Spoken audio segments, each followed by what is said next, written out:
Reporter Kevin Barry is live downtown with why the floodwater won't hurt efforts too much to clean up Cedar Lake. Kevin? Yeah, Scott, the whole idea behind cleaning up Cedar Lake is eventually to make it so clean that people can actually swim in the water. That hasn't been able to happen for quite a while. It's much harder to do, though, if that water keeps on flooding with water from the Cedar River. The upside is that much of the work to actually clean it hasn't actually started yet. So if and when the water reaches Cedar Lake this weekend, it won't have undone any of the work that's been done so far. The Friends of Cedar Lake have been heavily involved in figuring out what flood protection would look like for that part of the city. And Felicia says that that process shows that the Friends of Cedar Lake have gathered a lot of momentum. It can't be ignored. We definitely have a lot of community support, and that was really recognized by the Mayor Corbett and city staff, and so that really makes them very supportive of our efforts because they know it's something that the community wants. The group plans to start fundraising to buy this piece of land by the end of the year. It's actually still owned by Alliant Energy. Then once they have the land, they say the beautification process should start in spring of next year if everything goes according to plan. Covering the corridor in Cedar Rapids, Kevin Barry, CBS 2 News. We're here on E Ave between 4th Street and 3rd Street here, and you see the water right here in between 3rd and 4th. Just over the top of my boots, you see it gets up to just to the edge of the curb. But look at this. We heard all that rushing water yesterday as the flood levels really hit their peaks and really got up there. Look at it coming right out of the ground. There's just like a bubbling brook here.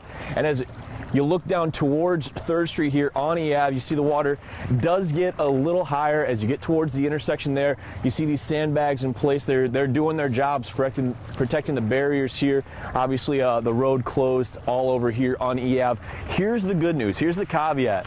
As you go towards 4th Street, the intersection of E Ave and 4th Street, the water ends right about here, up against the edges a little bit into the intersection, but you see the houses down here. A couple house lights still on that have been heavily sandbagged, these houses, but there's no water anywhere near them right now. Now, we can't speak to what may be happening in the basements in some of these houses, but as far as we can tell, as you go down E Ave, none of these houses have been affected, thankfully. There's still a little water, too, that you can't see just because it's too dark along 4th Street. But as far as we can tell so far, a lot of these houses not affected. Now, of course, we've still got anywhere between 2.5 to maybe 8.5 hours until the River Crest. I believe it's still at 21.8 feet.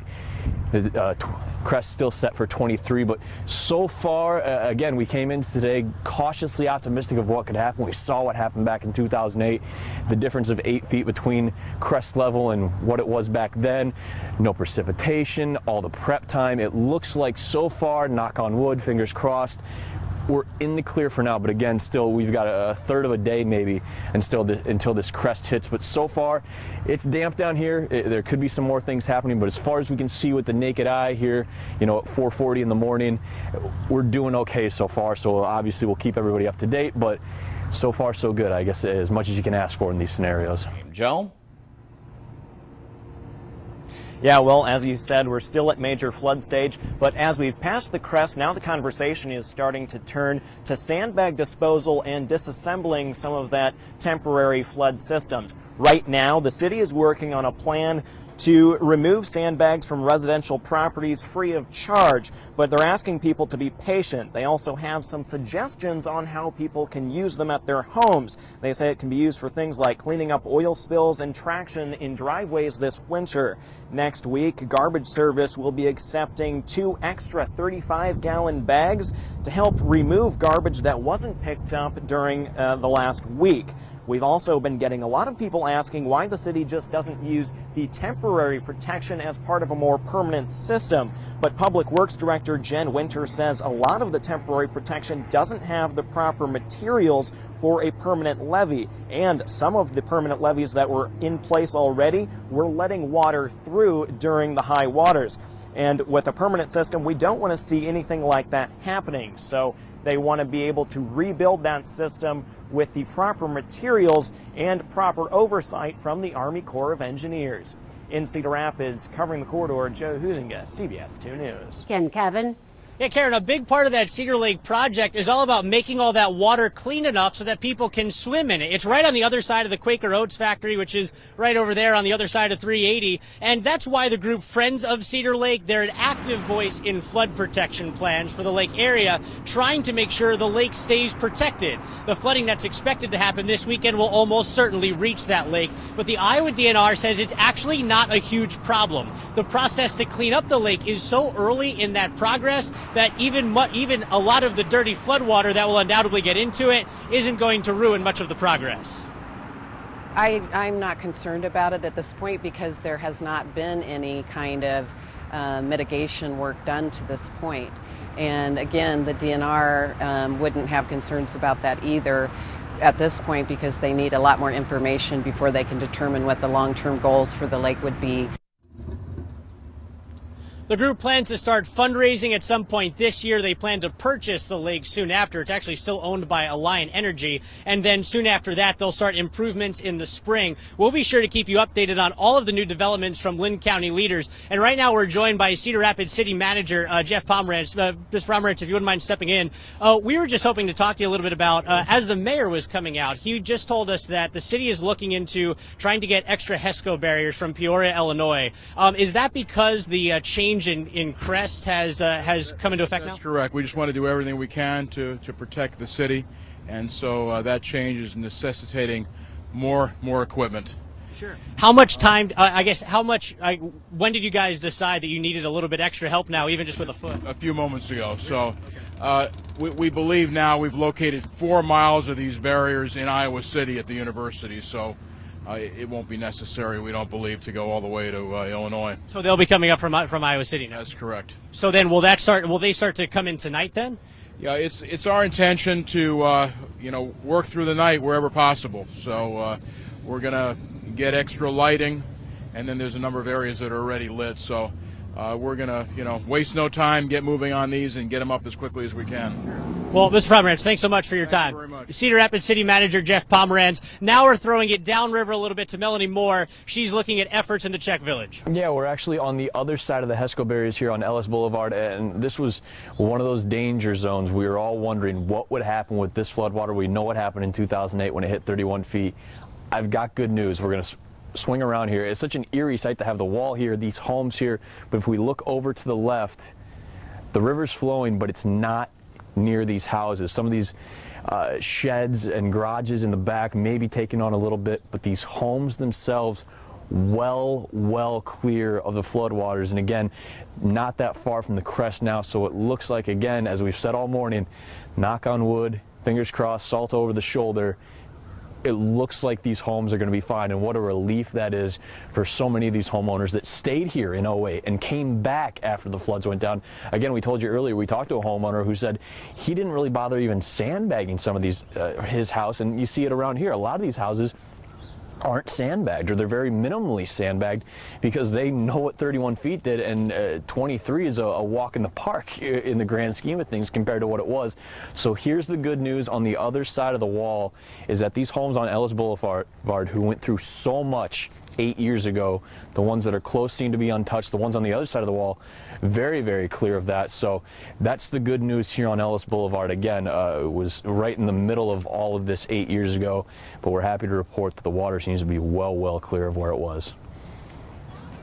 Yeah, Karen, we all know how close the river is to not only Mays Island, but also City Hall, and right across the bridge. And then right across the bridge, right on land here, is the Cedar River Tower. And we're joined with Taryn, who lives in that Cedar River Tower. And you've been volunteering all day long, helping to fill up some of the sandbags. What kind of drove you out to do that kind of volunteer work today? Yeah, I mean, I definitely wanted to support everyone in my building. Definitely, I mean, considering the fact that last year, or during the 2008 floods, everything did come up for that. I'd had my office come out with me. Everybody from Aerotech came out and helped a lot, so that was definitely helpful, and everybody just kind of came together as a community to help out. What was running through your mind when you first realized that the water was going to come up this high and that you're right on the front of the riverbank? Well, I am up pretty high, but I was pretty concerned about getting from point A to point B, so I asked my coworkers to come help me, and they were already ready to volunteer, so they came down with me, and we actually had the mayor stop by, and we all took a picture with him, and he wanted to make sure we were all doing well as well. What's that experience been like with all the camaraderie? We know all across town people have been filling up sandbags and helping some of the crews out there. What was your experience like, kind of bonding with people who some you knew, some you didn't?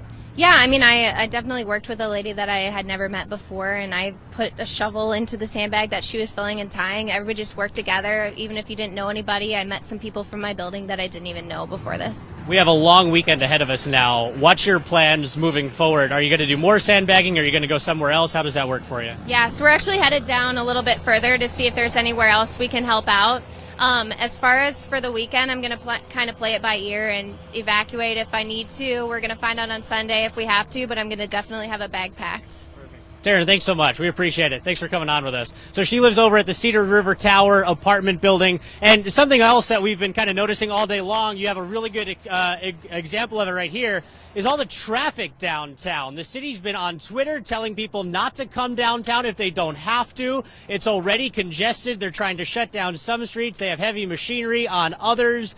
And so you can see it right here. And this is light. We were down here earlier today. It was much, much heavier. So this just gives you the kind of idea. They want to have people come down and volunteer, but it would work much better if you can find a way to do it. Maybe not bring your car or carpool down. Keep some of this to a minimum. We're coming back at 6 o'clock as well. So we'll be right here in downtown Cedar Rapids, covering the corridor in Cedar Rapids. Kevin Barry, CBS 2 News, live at 5.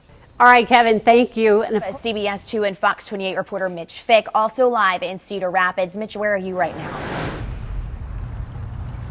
Well, we've moved up about a block. We were down there on 3rd Street in EAV there. Now we're up at 4th Street in EAV. And we talked about, right off the top of the show this morning, potential water main break here between 3rd and 4th Street on EAV. And we kept talking about these little pockets, these little mini geysers. Look at these. These are coming out of the cement in between the cracks in the street. So still a lot of bubbling and a lot of water working here, but 4th Street is really kind of the dividing line as far as we can tell. We're going to take a look farther down EAV here, and you see the water still on the sides of the road, but really dry down the middle. And once you get through the intersection, it's as clear sailing as you can hope for. Now, we're going to drive down here a bit. We're going to get closer to Ellis Park, closer to some of those HESCO walls, see how those are holding up, and see if we can get a little closer, a few blocks over, past Cedar River Landing. We showed you earlier, sandbags doing their job there, water getting up to the building, but as far as we can tell, not over those sandbags at all. But we'll get closer towards the river, closer towards Ellis Park,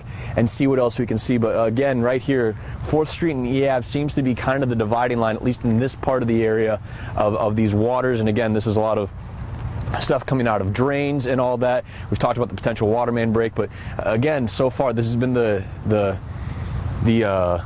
main theme of the area so far, is that it's wet. We expected that, but again, as we approach the crest, it's as good as we can hope for. We keep saying that. Welcome to the world of morning news, Mitch. We're going to get him some coffee. We'll wake him up. A lot of our reporters, and again, not to shamelessly plug, but everybody's been out working late too. Yeah. So we hope you'll bear with us. Some of these moments of levity are needed, on days like this too. Let's go up to Paylor. Good morning, Justin and Kelly. We are exactly right, about a couple blocks west of the Cedar River, and as you can see here, we have a beautiful downtown view. And as the sun continues to rise, unfortunately, so do the waters. Mark Less, my photojournalist, if you can go ahead and pan with me over here, you'll notice that the water is rising. Again, we're about a block or two west from the Cedar River on 3rd Street and H Avenue Northwest. This storm drain, as valiant of an effort as it's putting up, the water continues to come up for us.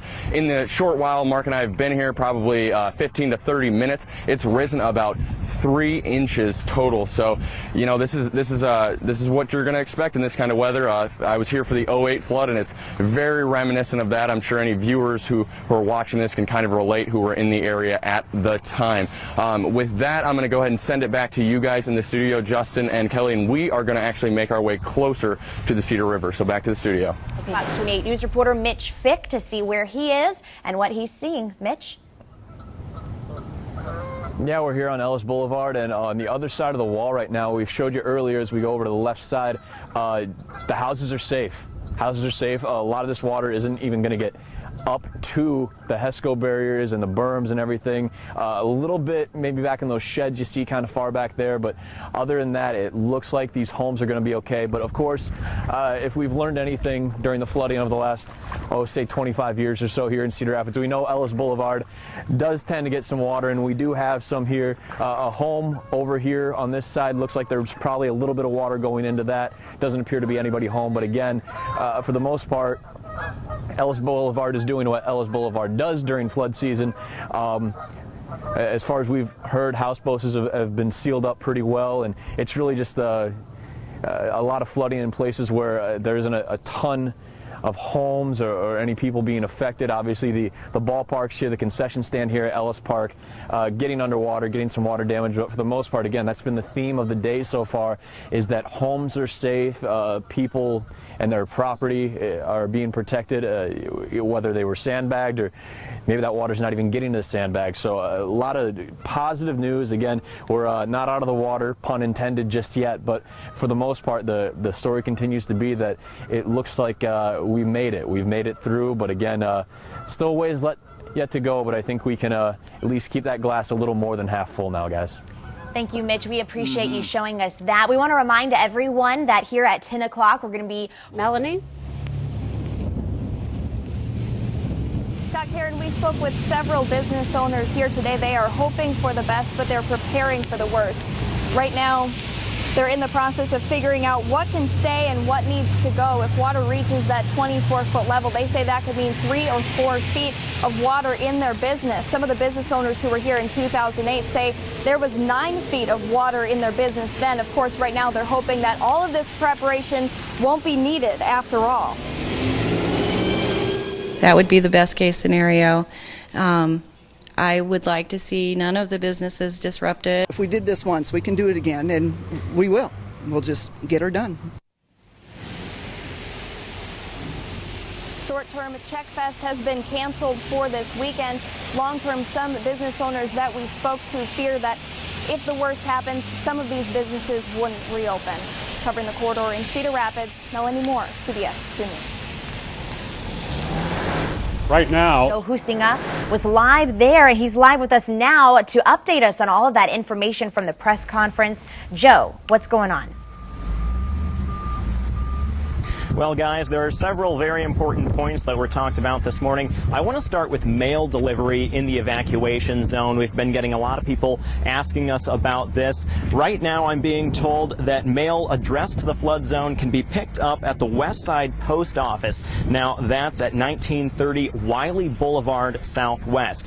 If you don't go to pick it up, that mail will be delivered once it is safe for postal workers to be back in the flood zone, but you are able to go and pick up your mail there now. Now, another thing, we were speaking with Police Chief Wayne German, and he said that there are already reports of scams preying on evacuees and potential flood victims here.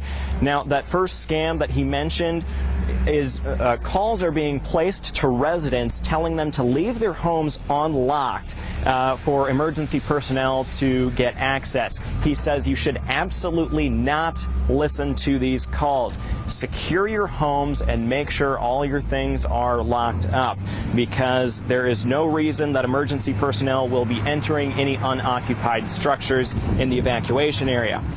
Secondly, scammers are also offering free hotel rooms and asking for credit card information. He says this is also a scam. You should not hand out any credit card information, and any scams should be reported to the Cedar Rapids Police Department. We'll go back to you guys.